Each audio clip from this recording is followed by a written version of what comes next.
다 함께 사도신경으로 신앙 고백하심으로 3월 23일 수요일 새벽 예배를 시작하겠습니다. 전능하사 전지를 만드신 하나님 아버지를 내가 믿사오며 그 외아들 우리 주 예수 그리스도를 믿사오니 이는 성령으로 잉태하사 동정녀 마리아에게 나시고 본디오 빌라도에게 고난을 받으사 십자가에 못 박혀 죽으시고 장사한 지 사흘 만에 죽은 자 가운데에서 다시 살아나시며 하늘에 오르사 전능하신 하나님 우편에 앉아 계시다가 저리로서 산자와 죽은 자를 심판하러 오시리라. 성령을 믿사오며 거룩한 공회와 성도가 서로 교통하는 것과 죄를 사하여 주시는 것과 몸이 다시 사는 것과 영원히 사는 것을 믿사옵나이다. 아멘. 나를 사랑하시는 하나님 아버지시여, 주님께서 나를 먼저 사랑하시며 끝까지 나를 사랑하여 주시오니 주님의 사랑으로 인하여 내가 힘과 위로와 담대함을 누립니다. 오늘 하루를 살아갈 때 나를 사랑하시는 하나님의 그 사랑에 응답하는 삶을 살 수 있도록 인도하여 주옵소서. 예수 그리스도의 이름으로 기도합니다. 아멘. 오늘 성경 말씀은 신약성경 마태복음 12장 17절부터 21절까지의 말씀입니다.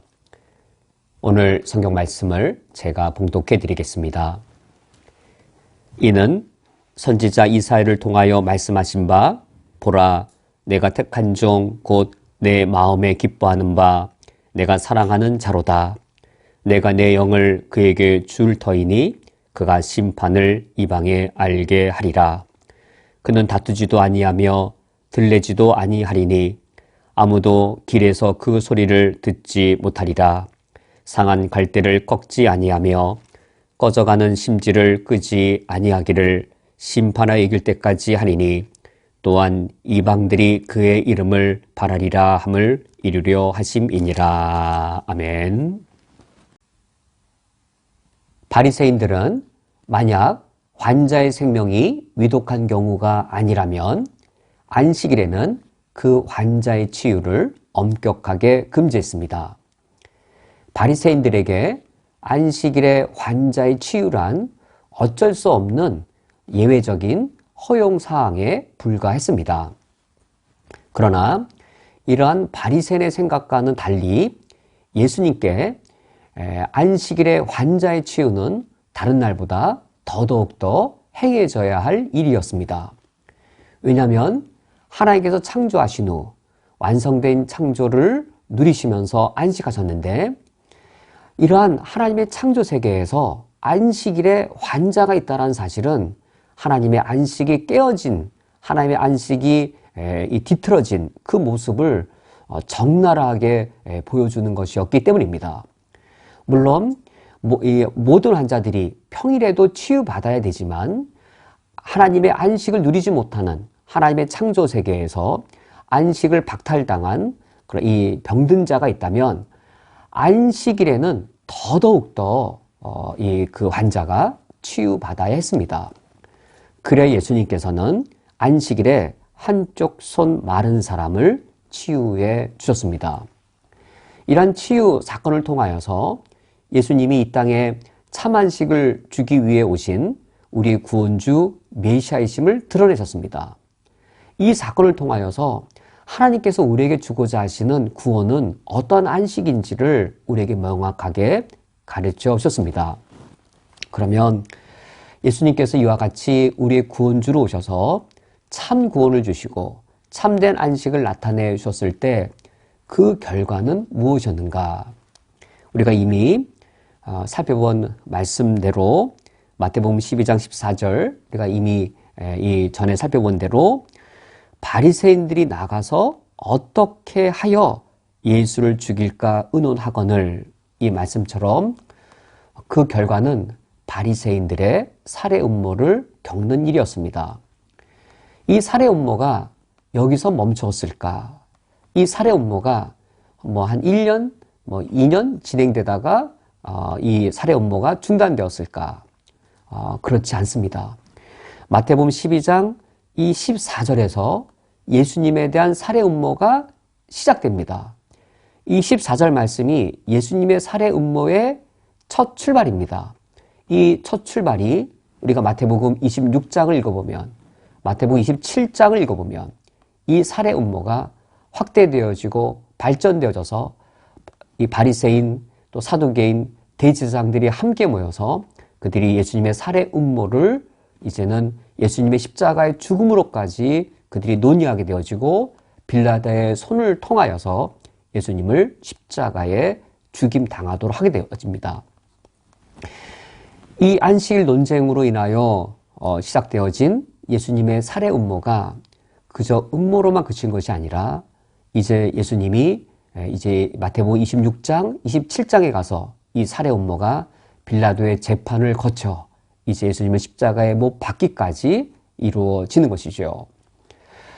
마태복음에서 이처럼 예수님의 살해 음모가 처음 시작되어진 이 일에 대하여 이 사도 마태복음을 기록한 사도 마태는 이 사건을 어떻게 바라보고 있는가? 그것이 바로 우리가 오늘 읽은 마태복음 12장 17절에서 21절의 말씀입니다. 사도 마태는 이사야 42장의 말씀을 우리가 오늘 읽은 본문에서 인용하고 있습니다. 인용하면서 이렇게 말합니다. 17절에 이는 선지자 이사야를 통하여 말씀하신 바라고 하면서 21절 하반절에 이런 말씀을 이루려 하심이니라 라고 하여서 이처럼 예수님께서 살해 음모를 겪으시는 일은 이사야 선지자가 이사야 42장에서 예언한 고난의 종 메시아 그 사건의 성취라고 지금 알려주고 있습니다. 이사야 선지자가 장차 메시아가 오실 것인데 그 메시아는 왕으로 와서 이 땅에서 영광을 누리실 뿐이 아니라 고난의 종으로 오실 것이고 그 고난의 길을 가실 것을 예언한 것이죠.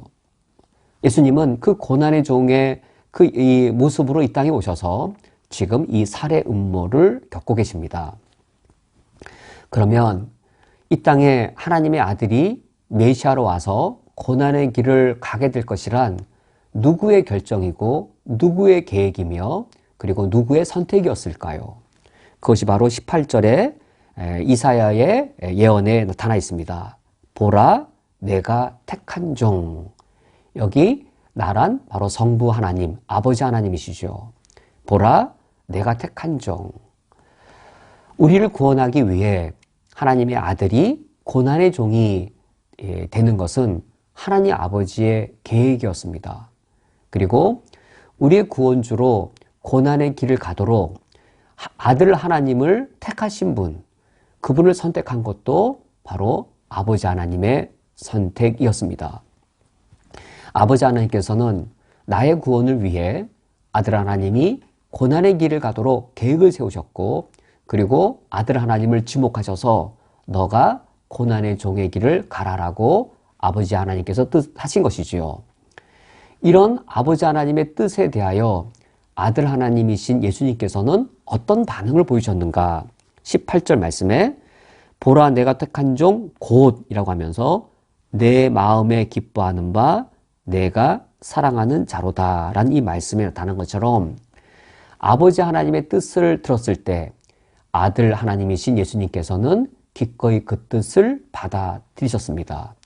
그리고 우리가 빌립보서 3장의 말씀에도 우리가 2장 말씀에도 우리가 아는 것처럼 아들 하나님으로서 아버지 하나님의 그 뜻에 죽기까지 순종하심으로 아들 하나님으로서 아버지의 뜻을 따르신 것이죠.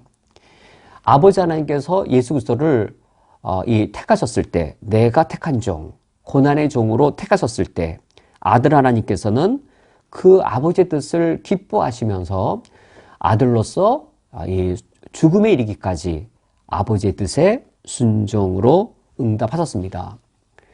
이 길을 가실 수 있도록 예수님께 성령이 임하게 됩니다. 18절 하반절에 내가 내 영을 그에게 줄 터인데 라는 이 말씀에서처럼 예수님께서 메시아 사역을 하실 수 있도록 성령께서 예수님께 임합니다. 바로 이 세례 요한에게 세례를 받을 때 요단강에서 세례 받을 때 성령께서 예수님께 임하게 되는 것이죠. 성령을 받으신 이후에 예수님께서는 하나님의 아들로서 하나님의 권세를 행하십니다.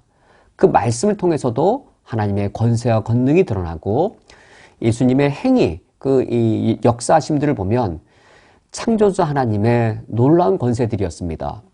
이 풍랑이는 이 갈릴리 바다를 잠잠케 하는 하나님의 능력을 행하시는 것, 그리고 귀 먼 자에게 다시 듣게 하는 것, 눈 먼 자에게 다시 보게 하는 것, 그리고 중풍병자를 다시 일어나게 하는 것, 이런 하나님의 아들로서의 능력들을 행하셨습니다. 그런데 이 능력들을 행하시는 걸 보면 이 능력은 다 우리를 구원하기 위한 일들이었습니다. 우리 인간을 구원하기 위해 하나님의 나라가 이 땅에 임하고 하나님의 나라가 드러나는 것을 위해 예수님께서는 하나님의 아들됨의 능력들을 행하셨습니다. 죽은 나사로를 살리시는 것, 오병이어의 기적을 통해 우리를 먹이시는 것, 이와 같은 하나님의 아들로서의 권세를 행하시는 것, 이 모든 것들은 예수님 자기 자신을 위한 그런 능력 행함이 아니었습니다. 예수님이 능력을 행하실 때, 하나님의 아들의 권세를 행하실 때에는 오로지 우리를 구원하시고 우리에게 하나님의 나라를 보여주시고 우리를 죄와 사망의 권세를 더 끊어내실 때, 이때는 하나님의 아들의 권세를 쓰셨지만 예수님 자기 자신을 변호하기 위해, 자신을 방어하기 위해서는 하나님의 아들의 권세를 조금도 사용하지 않으셨습니다. 오히려 정반대였습니다. 연약한 자의 모습, 겸손한 자의 모습, 그리고 고난당하는 자의 모습, 그 모습일 뿐이었습니다.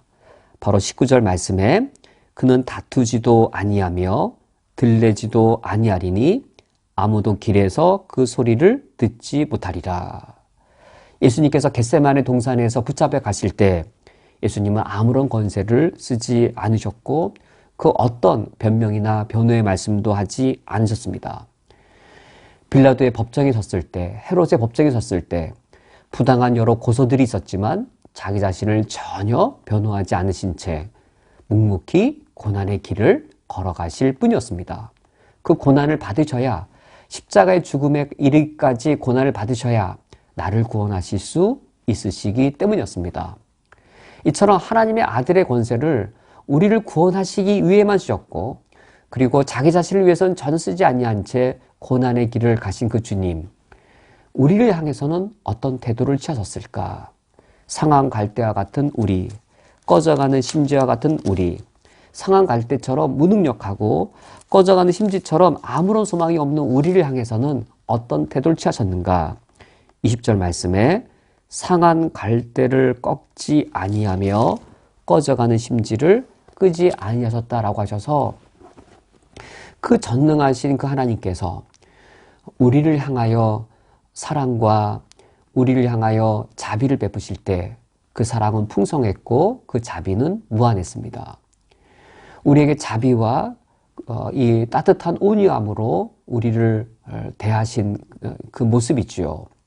우리를 사랑하시되 우리를 먼저 사랑하셨고, 그리고 먼저 사랑하시되 끝까지 우리를 사랑하셔서 우리를 포기함도 없으셨고 우리를 비난하심도 없으셨고 우리의 연약함을 볼 때 실망하실 만한데 끝까지 실망하지 아니하시고 이 무한한 자비와 풍성하신 온유함으로 우리를 품으시고 우리를 구원의 자리에까지 이끌고 가셨습니다. 21절 말씀에 또한 모든 이방들이 그의 이름을 바라리라 라고 하여서 모든 이방이 예수님의 구원 사역으로 인하여 다 구원받을 때까지 예수님께서는 이처럼 우리를 구원하기 위해서는 하나님의 아들의 권세를 전적으로 사용하셨고 또 예수님의 사랑을, 예수님의 자비를 우리에게 무한히 베푸셔서 우리의 구원을 이루어 오셨습니다. 우리의 구원을 위하여 이와 같은 하나님의 아들로서의 무한한 권세가 없었다라면 동시에 우리를 향하여 죄악된 우리를 향하여 무한한 자비와 사랑이 없었다라면 이런 구원은 가능하지 않았습니다. 예수님께서 이 땅에 오신 것은 이사야 선지자의 이 예언대로 고난의 종으로 오셔서 고난을 겪으시고 십자가에 죽기 위하여 오신 우리의 참 구주이십니다. 이런 하나님의 사랑을 기억하시면서 우리가 오늘 하루를 살아갈 때 용기 내고 담대함을 살 수 있기 원합니다. 우리를 먼저 사랑하신 하나님께서 우리를 사랑하실 때 우리를 끝까지 사랑하십니다. 우리의 모습이 상한 갈대 같을지라도 꺼져가는 심지 같을지라도 실망하지 아니하십니다.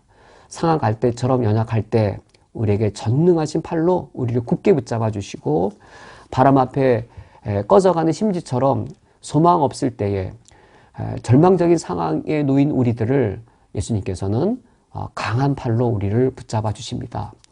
오늘 우리가 하루를 살아갈 때 우리를 사랑하시는 하나님으로 인하여 우리가 오늘도 담대함으로 살아갈 수 있기를 주님의 이름으로 축복합니다. 함께 기도하시겠습니다.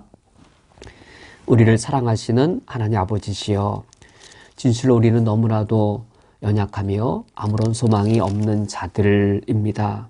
상한 갈대와 같고 꺼져가는 심지와 같은 우리를 하나님께서는 전능하신 팔로 우리를 굳게 붙잡으시고 풍성하신 사랑으로 우리를 보호해 주셨고 보호해 주고 계십니다. 앞날도 그러할 것을 저희들이 믿음으로 확신하기에 오늘 하루 주님 사랑 안에 거하며 담대함으로 살게 해 주옵소서. 예수 그리스도의 이름으로 기도합니다. 아멘. 다 함께 주기도로 오늘 예배를 폐하겠습니다.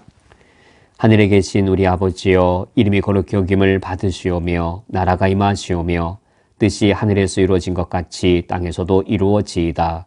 오늘 우리에게 일용할 양식을 주시옵고 우리가 우리에게 죄 지은 자를 사하여 준 것 같이 우리 죄를 사하여 주시옵고 우리를 시험에 들게 하지 마시옵고 다만 악에서 구하시옵소서.